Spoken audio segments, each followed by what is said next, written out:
Bienvenidos de nuevo a Visión Interdimensional. Rezar, orar, pedir por otros a Dios podría verse por muchos como una acción de buena fe, porque se supone que las personas, a pesar de todo, lo hacen con buena intención. Pero el resultado puede ser catastrófico aún si lo hacen por el supuesto bien de otros, porque energéticamente se refleja como un ataque igual al de la brujería. Ahora, ¿cómo es eso posible? ¿Cuáles son las situaciones y condiciones para que suceda? ¿Cuál es la diferencia entre orar por uno o por otros? ¿Cómo puedo evitar ser afectado?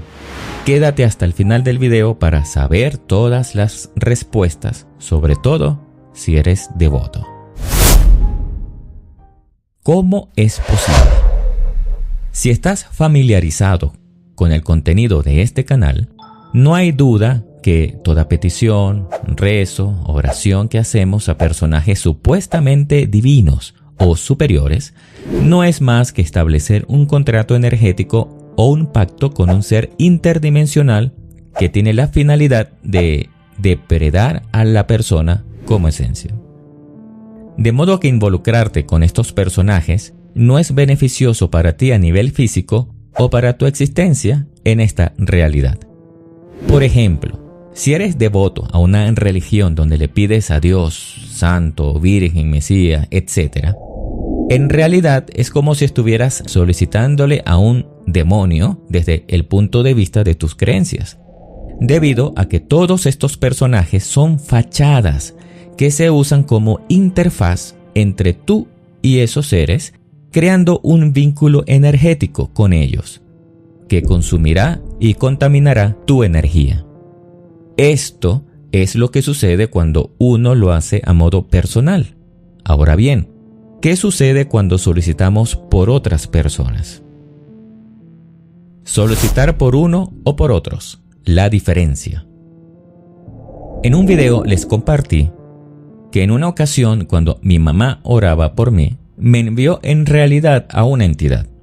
Yo percibí a esa entidad a través de sueños, donde veía claramente los deseos e intenciones de mi madre. De hecho, eso es lo que sucede realmente cuando una persona ora por otra.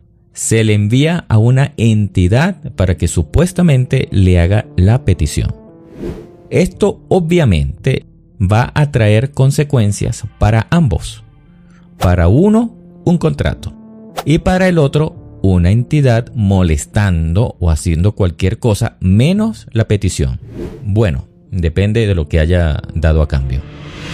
Me imagino que te asustaste en este punto, pero no te preocupes tanto, porque para que esto suceda, deben cumplirse ciertas situaciones y condiciones.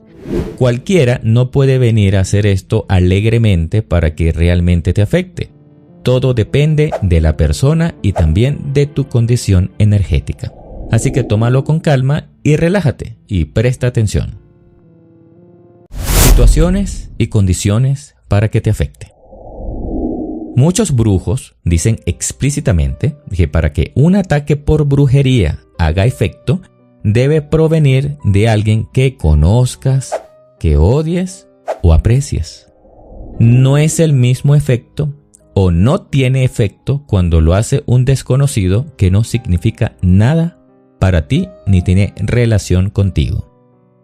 Por eso todos los ataques los recibimos de personas que conocemos, debido a que podemos estar más conectados con ellos a través de un lazo energético. Es decir, que el ataque va a ser más efectivo si existe algún apego o exista algún tipo de emoción fuerte entre los dos. Esto lo pudieras medir en qué tanto lo que haga esa persona te afecte o viceversa. Mientras más te afecte o tú lo afectes, el lazo es más fuerte. A veces el lazo se genera solo por un lado conscientemente, pero en algún momento le abrimos nuestro campo energético a esa persona, permitiendo que el lazo se conecte con nosotros o puede venir de vidas anteriores. Por eso, a veces nos llega la brujería, aunque el agresor nos importe un comino, aunque pudiera ser un ataque de poca intensidad. Por eso, al enterarnos de que alguien nos ataca con brujería, molestarnos es mala idea y buscar venganza es mucho peor. Lo que menos debemos hacer es alimentar el lazo, ya que le podemos dar más fuerza al ataque. Ahora bien, vamos a dirigirnos hacia la familia, donde hay más posibilidad de encontrar los lazos más fuertes, como por ejemplo, padres, hijos, abuelos, nietos, tíos, sobrinos, hermanos o cualquier otro tipo de parentesco. Es muy común entonces ver cómo madres oran por sus hijos, abuelos por sus nietos o tíos por sus sobrinos. En esta situación, cuando el objetivo es un menor de edad que está bajo el campo energético de sus representantes, la entidad llega a cumplir con su encomienda con más fuerza. Entonces, en vez de hacerle el bien a un menor, se podría estar condenándole la vida al estar sometiéndolo bajo el dominio de una entidad que llegó para cumplir con la supuesta encomienda de los rezos o peticiones de sus padres o representantes. Pero a futuro le da todo lo contrario a las peticiones. Sin embargo, ¿qué sucede cuando el objetivo del rezo o solicitud es alguien adulto o con campo energético independiente?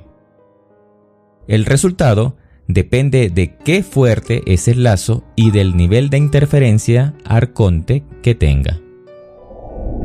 Recordemos que los arcontes son muy territoriales, sobre todo cuando viene una entidad ajena sobre su interferido. Dependiendo de a qué acuerden entre ellos, resultará si se aplica lo de la solicitud o no. Y por lo general, los rezos y peticiones suelen ser contratos ligeros en comparación a una brujería tradicional. Por lo tanto, las entidades establecidas no dejarán que entre un nuevo interferente sin ofrecer mucho a cambio, a menos que sea más fuerte o haya más energía con que negociar. Sin embargo, si la persona no tuviera interferencia arconte de ningún tipo, está 100% limpio, la entidad se encontrará con un territorio completamente para él solo. Por ende, le puede afectar los rezos o peticiones de la persona que los haga, pero dependerá de la existencia de un lazo energético entre ellos y su fortaleza. Pero si no tiene lazo con esa persona, no llega nada. Este fue precisamente el caso que me sucedió con mi madre, porque en ese tiempo no había cortado los lazos aún con ella, y la entidad intentó incursionar en territorio libre de interferencia.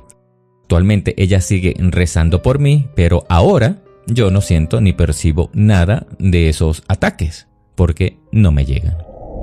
Por lo tanto, para que los lazos y peticiones te afecten como adulto, depende de, primero, la existencia de un lazo energético. Segundo, la fortaleza del lazo energético. Tercero, el acuerdo entre sus entidades interferentes y el nuevo. Ganan los más fuertes. Recuerda que los rezos y peticiones suelen ser más débiles que la brujería común. Sin embargo, un niño bajo el campo energético de sus padres está a completa merced de lo que soliciten sus representantes y seres queridos mayores. Ahora veremos cómo podemos evitar ser afectados por las peticiones de otros y dejes de mortificarte más. ¿Cómo evitar que me afecte por completo?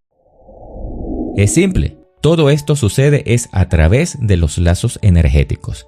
Si eliminamos los lazos con cada persona, así nos aprecie, ame, odie, etc., se acabó el problema, más si eres adulto. Pero si eres menor de edad y tienes representantes adultos que viven rezando por ti, estás a merced de ellos, más si son tus padres que te aman mucho, por causa del alcance del campo energético que ellos tienen sobre ti.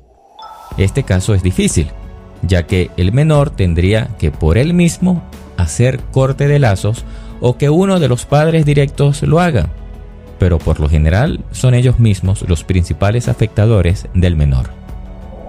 Tampoco te digo esto para que empieces a preocuparte y mortificarte por todos los niños del mundo porque sus padres rezan por ellos. Esto es algo normal de este sistema y tú pasaste por lo mismo. Cada quien debe llevar su proceso y su experiencia como debe ser individual, así que enfócate en ti. Si quieres saber más acerca del alcance del campo energético y cómo cortar los lazos, te dejo estos 2 videos arriba. Hasta la próxima.